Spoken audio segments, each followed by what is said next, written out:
안녕하세요. 저는 60대 남자입니다. 제가 세상에서 가장 사랑하는 아내와 가난하고 풍족하지 않은 환경에서도 바르게 커준 아들과 딸이 하나씩 있어요. 제 삶이 그리 녹록지 않았고 팍팍했었던 이유는 말년에 편하게 지내기 위함이었나 싶을 정도로 제게 엄청난 행운이 찾아왔습니다. 지금부터 그 이야기를 한번 해보도록 할게요.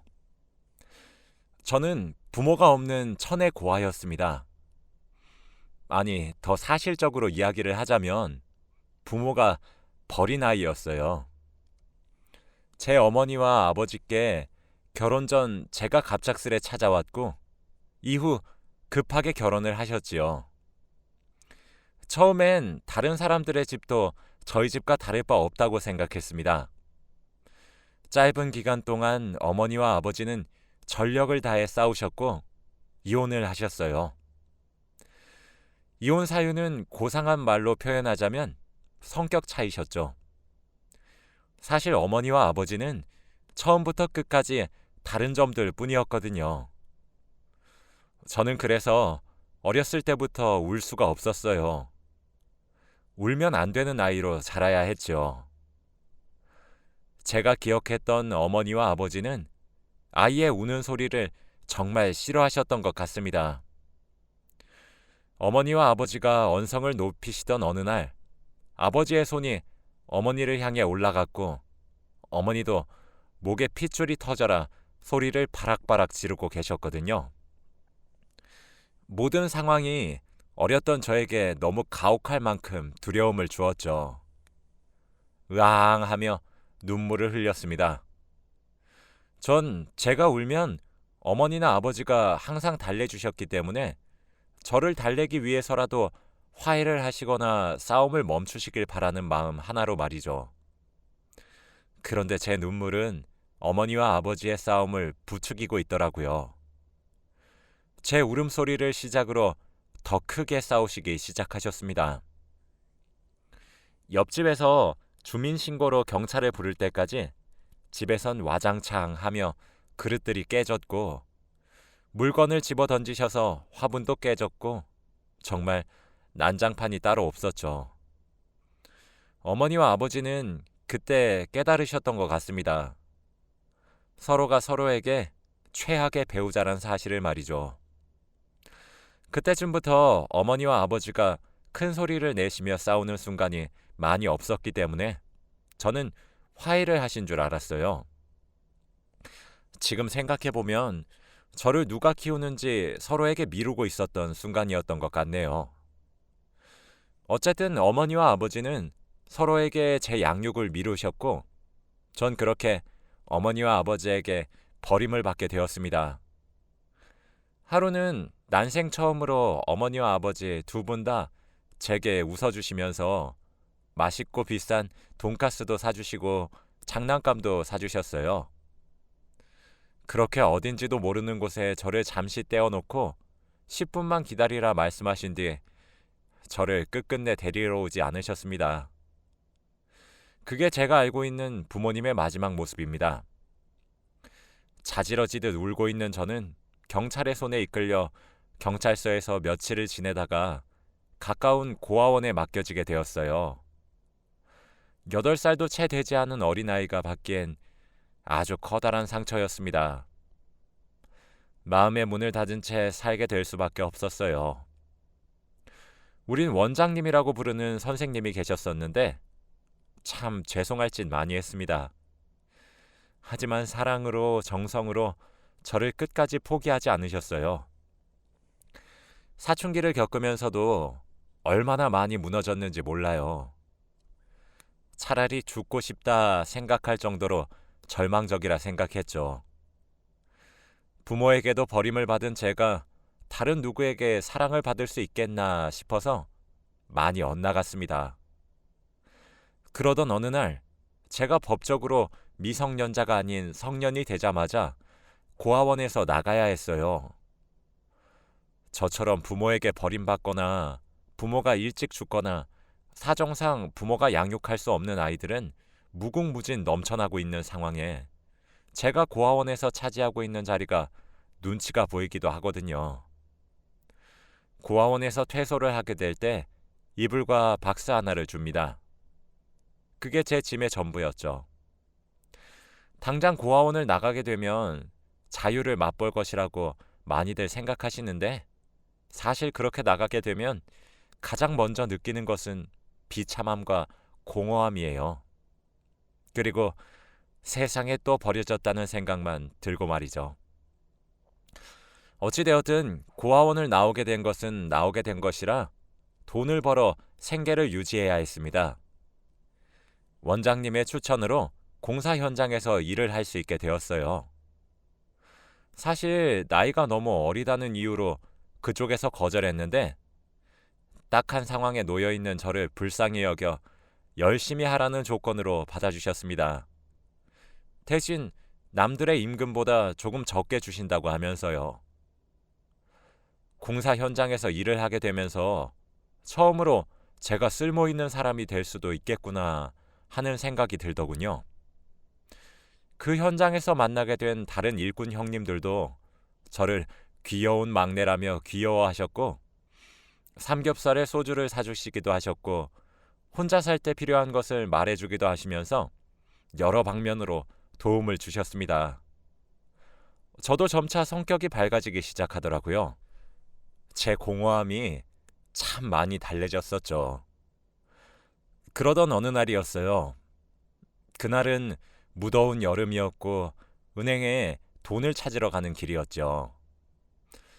걸어가는 길에 저도 모르게 눈앞이 깜깜해진다고 느끼며 눈을 감았다 떴는데 눈앞엔 병원의 하얀 천장이 펼쳐져 있더라고요. 깜짝 놀란 제가 벌떡 일어나서 어찌된 영문이냐 옆에 보호자로 앉아 있었던 사람을 붙잡고 물어보니까 자신은 목격자라고 하더라고요. 그 사람의 말에 의하면 멀쩡히 은행으로 잘 걸어가고 있던 제가 갑자기 쓰러졌다고 해요. 그래서 목격자인 그 사람이 아무리 뺨을 치고 흔들어 깨워도 제가 일어나지 않았다고 합니다. 그런데 바로 그때 마침 근처에 있었던 어떤 여성분이 길에 쓰러져 있었던 저를 발견하고는 달려와서 119 구급차가 오기 전까지 이렇게 가만히 두다간 죽을 수도 있다고 말을 하면서 심폐소생술을 했다고 하더군요. 온 사력을 다해서 한 그 심폐소생술 때문에 저는 심장이 다시 뛸 수 있게 되었다고 했습니다. 그 여성분은 119가 올 때까지 심폐소생술을 이어나갔고 전 그렇게 여성분의 발빠른 조치로 골든타임에 목숨을 구할 수 있게 된 거죠. 정말 운이 좋았던 것입니다. 병원에서는 급성 심근경색이라고, 즉 쉽게 말을 하자면 심장마비가 왔던 것이라고 하더라고요. 의사 선생님은 그때 그 여성분이 아니었더라면 저는 지금 살아있을 수 없었을 거라고 운이 정말 좋았다고 말씀하셨어요. 심장마비가 와서 심장이 멈추게 되면 그때 살 수 있는 골든타임은 고작 4분이라고 말을 하면서요. 제게 꼭 구해주신 분께 감사 인사를 하시라고 말씀하시더라고요. 제가 정말 저승의 문턱을 밟았다 돌아왔던 거였습니다. 보호자이자 목격자인 사람에게 그 사람의 행방을 알 수 있냐고 물었더니 그렇지 않아도 그 여성분이 연락처를 남기고 가셨다고 하시더라고요. 구급차가 오기까지 10분이 넘는 시간 동안 심폐소생술을 하느라 온몸이 땀으로 범벅이 되어 있었다고 했습니다. 그러면서 자신은 갈 길이 바빠 병원까지 따라가서 확인하고 싶지만 상황이 여의치가 않다며 일어나시면 연락 주시라 하면서 목격자인 사람에게 종이에 연락처를 휘갈겨 쓴 채로 쥐어주고 갔더라고요. 생명의 은인을 만나게 된 것이었죠.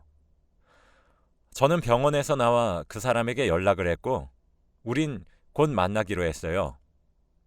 제가 먼저 도착했고 찻집에서 그녀가 오기만을 목이 빠져라 기다렸습니다. 안녕하세요. 제 이름은 김길수라고 합니다. 제 목숨을 살려주셨다고 들었습니다. 제 생명의 은인이나 마찬가지신데 꼭 한번 찾아뵙고 얼굴을 마주하고 감사하다 인사를 드리고 싶어서 이렇게 만나 뵙자고 연락을 드렸어요. 부담스러웠다면 죄송합니다. 이건 제 목숨을 살려준 사례비로 턱없이 적은 돈이겠지만 그래도 꼭 받아주셨으면 좋겠습니다. 라고 말하며 준비한 돈 봉투를 그녀에게 내밀었어요. 그녀는 아닙니다. 아니에요. 전 이런 거 받을 수 없어요. 제가 이런 사례금을 바라고 나서서 도와드린 것도 아니고요. 이렇게 큰 돈을 받을 정도로 대단한 일을 한 것도 아닙니다. 정 마음이 불편하시면 오늘 맛있는 식사 한 끼를 사주시는 걸로 대신해 주시길 바래요. 정말 괜찮습니다. 라고 말하며 정말 화들짝 놀라서 손사래를 치며 거절을 하더라고요. 그런데 그 모습이 왠지 모르게 예뻐 보였어요. 함께 시간을 보내면서 알게 된 것은 그녀가 간호사였고 마침 출근하는 길에 갑자기 쓰러진 저를 보고 본능적으로 달려와 응급처치를 한 것이었고 자신은 간호사의 소명을 다한 것이라며 식사 대접을 받는 것도 부담스럽다고 하시더군요. 그렇게 헤어진 후에도 그녀와 종종 연락을 주고받았고 만나서 밥을 함께 먹으면서 시간이 나면 산책까지 하는 사이가 되었어요. 저도 그녀가 예뻐 보였던 것처럼 그녀의 눈에도 제가 괜찮았었던 사람이었나 보더라고요. 하지만 자격지심이라고 해야 하나요? 그녀에 비해 제가 너무 보잘것없는 사람인 것 같았습니다. 그녀는 유복한 집에서 사랑을 받고 자란 딸이었고 저는 부모에게 버림을 받은 사람이었죠. 그녀는 그 시절에도 간호사라는 번듯한 직장을 가진 사람이었지만 저는 건설 현장에서 노가다나 뛰는 막노동 일꾼이었죠. 그녀는 만날 때마다 항상 예쁘고 단정한 옷을 입었어요. 저는 마치 가난을 뽐내듯 몇 가지 안 되는 옷들을 돌려 입었고 말이죠. 함께 있으면 사소한 행동에서부터 저와 급이 맞지 않는 차이가 나는 사람이라는 것을 알았기에 저는 제 마음을 접으려 했습니다. 그런데 하루는 그녀가 제게 그러더라고요.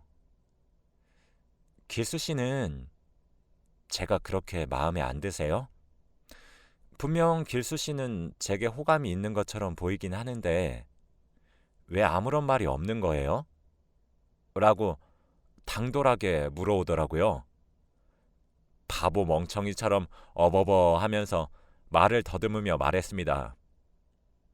아, 그, 그게 아니라 저도 미영 씨가 좋은 사람이란 사실을 알고 있어요. 라고 말이에요. 그녀는 참 그런 말이 아니잖아요. 제가 좋아요, 싫어요? 라고 직설적으로 제게 물어보더라고요. 매력적인 사람이 눈앞에서 그렇게 저를 유혹하는데 누가 안 넘어가고 배기겠나요? 전 당연히 좋다고 말을 했죠. 하지만 저와 그녀 사이의 극명한 차이도 함께 말했습니다. 그녀는 전 괜찮아요. 저는 그런 조건들 때문에 길수 씨가 좋은 것이 아닌걸요. 전 길수 씨의 따뜻한 마음씨가 좋아요. 길수 씨랑 있으면 제가 너무 귀한 사람이 되는 것 같기도 하고 그렇게 만들어주는 길수 씨가 너무 좋아요. 라고 말을 했습니다. 가슴 한구석에서 따뜻해지는 기분을 받았는데 그게 사랑이구나 싶더라고요. 저희 두 사람은 그날 이후로 자연스럽게 점점 관계가 발전하기 시작했고 결혼까지 생각하게 되었어요. 놀랍지도 않겠지만 당연히 그녀의 집에서는 미친 듯이 반대하기 시작하셨죠. 어떻게 귀하게 길러낸 딸내미인데 별 볼 일 없는 막노동 일꾼에게 시집을 간다니 제가 그녀의 부모라도 반대를 할 것 같아 상처가 되지도 않더라고요. 그런 말을 면전에서 듣는 저를 그녀는 오히려 걱정해 주었습니다. 하지만 그녀의 뱃속엔 이미 아이가 생긴 뒤였고 자식 이기는 부모 없다는 말처럼 그녀의 부모님도 결국 그녀의 고집을 꺾지 못해 우린 서둘러 결혼을 할 수 있게 되었어요.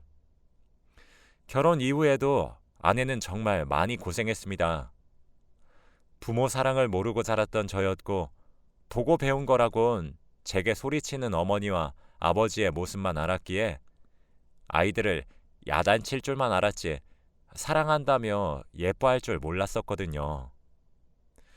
그런 저를 위로하랴 아이들을 보살피랴 아내가 정말 많이 바빴습니다.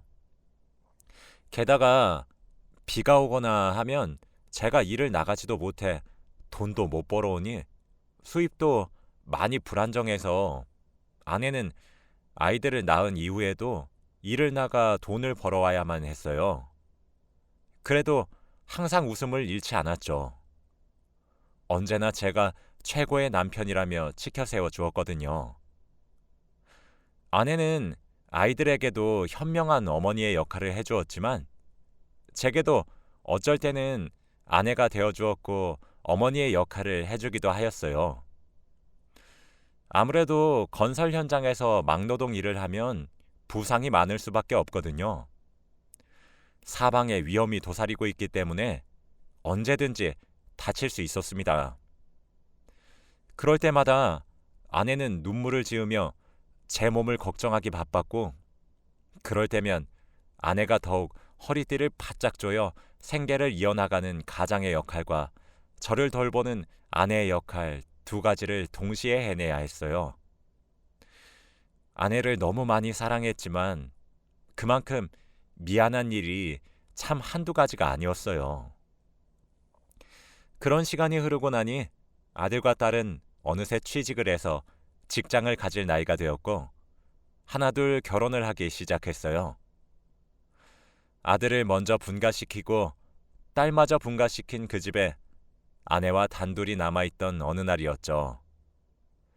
그때 아내의 얼굴을 찬찬히 뜯어보는데 그 옛날 곱고 귀하게 자란 딸내미 모습은 온데간데 없고 남편 잘못 만나 고생만 무지하게 한 여인의 모습만 남아있더라고요. 그게 참 마음이 미어졌습니다. 내가 우리 아내에게 대체 어떻게 해야 이 모든 은혜를 갚을까 생각하면서 잠에 들었었거든요. 그런데 그날 밤에 꿈을 하나 꾸게 되었어요. 그런데 꿈 내용이 참 신기했습니다. 꿈속에서 제가 혼자 집을 지키고 있더라고요. 그런데 돼지 한 마리가 들어오더니 저희 집에 똥을 한가득을 싸고 다시 나가더군요. 한 마리가 나가니 또 다른 한 마리가 저희 집에 들어와 똥을 한가득 싸고 나가고 그 돼지가 나가고 나니 또 다른 돼지가 들어와 똥을 한가득 싸고 나가고 이 행동을 몇십 마리, 몇백 마리가 반복을 하는 것이 아니겠어요. 그런 꿈을 꾸다 잠에서 깨게 되었죠. 사람이 본능적으로 느낀다 해야 하나? 일어나자마자 제가 먼저 한 생각은 이거 분명 복권을 사야 하는 꿈이다 였습니다. 그 길로 복권을 사러 갔어요. 자동으로도 사고 수동으로도 샀죠. 이게 불과 얼마 전에 제게 일어난 일이었습니다. 그리고 복권을 추첨하는 날이 되도록 정말 손꼽아 기다렸어요. 돈 모으는 것도 바빠서 저는 복권을 사거나 이러는 행동이 사치로 느껴져서 한평생 복권 한 장 마음 편히 못 사봤거든요. 그런데 그때는 무슨 귀신이 들린 것처럼 자동으로 수동으로 복권을 샀더라니까요. 대망의 복권 번호를 추첨하는 날이 찾아왔습니다. 저는 초조해하며 방송을 지켜봤죠. 그런데 세상에 정말 믿기지가 않은 일이 벌어지고 말았어요. 수동으로 제가 체크한 복권들 중에서 딱 한 장이 번호가 하나씩 들어맞는 것이 아니겠습니까? 번호가 3개 맞았을 땐 에이 아니겠지. 네 개째 들어맞았을 때도 에이 설마, 정말 조마조마한 심정으로 바라봤어요. 그런데 제 로또가 1등이더군요. 당시 회차에서 1등의 상금은 28억이었습니다. 정말 믿기지 않아서 몇 번이나 확인을 했는지 몰라요. 정말 제게 또 심장마비가 올 뻔했다니까요. 그 이후 당첨금을 수령받기 위해 서울로 올라가서 수령받았고, 생전 만져보지도 못했던 금액이 통장에 찍힌 것을 보고 그제서야 실감했습니다. 전 그 돈으로 가장 먼저 한 일이 아내를 데리고 백화점을 가는 거였어요. 이때까지 남편과 아이들을 챙기고 돌보느라 그 흔한 명품 가방 하나 없단 사실이 마음에 걸렸거든요. 돈이 많아졌는데도 그 정도의 금액을 지불하는데 카드를 내미는 제 손이 다 떨렸습니다. 그 이후로 지금까지도 제게 일어난 그 기적과도 같은 행운이 믿기지는 않고 있어요. 아내는 일확천금을 가지게 되었어도 그것에만 기대면 안 된다고 말을 하며 계속 일을 하고 있습니다. 저는 그 돈을 은행을 통해 펀드도 하고 주식도 하며 돈을 굴리고 있어요. 이때까지는 아내가 제게 희생하는 삶을 살았는데 전 이렇게 큰 돈을 모두 아내에게 주고 싶었습니다. 아내가 괜찮다고 자꾸 사양하고 제가 받은 행운이기 때문에 제가 들고 있어 주길 바라더라고요. 진짜 정말 제 아내지만 이 정도면 정말 천사고 선녀이지 않나요? 제가 여기에 사연을 써서 자랑할 만하지 않습니까? 제가 전생에 나라라도 구했나 봅니다. 이렇게 완벽한 사람이 제 인생에 나타나 준 것을 보면 분명히 제가 전생에 이순신 장군이라도 되었던 것 같네요. 그래도 저는 세상에서 가장 사랑하는 아내가 너무 고생만 해서 하늘에서 커다란 행운을 준 것이 틀림없다고 생각하고 있네요. 고생 끝에 낙이 온다더니 저는 이제라도 제 생명의 은인이자 인생의 은인이 되어준 사랑하는 아내와 함께 여행도 다니고 맛있는 것도 사 먹고 돈 버느라 바빠서 차마 즐겨보지 못했었던 젊음을 지금이나마 조금씩 즐겨보려고 합니다. 제 이야기를 들어주셔서 감사합니다. 이제 제 미래는 꽃처럼 예쁜 길만 펼쳐져 있어 너무 행복한 날들의 연속이에요. 여러분들에게도 언젠가 커다란 행운이 찾아오기를 바라며 이만 글을 마치겠습니다. 감사합니다.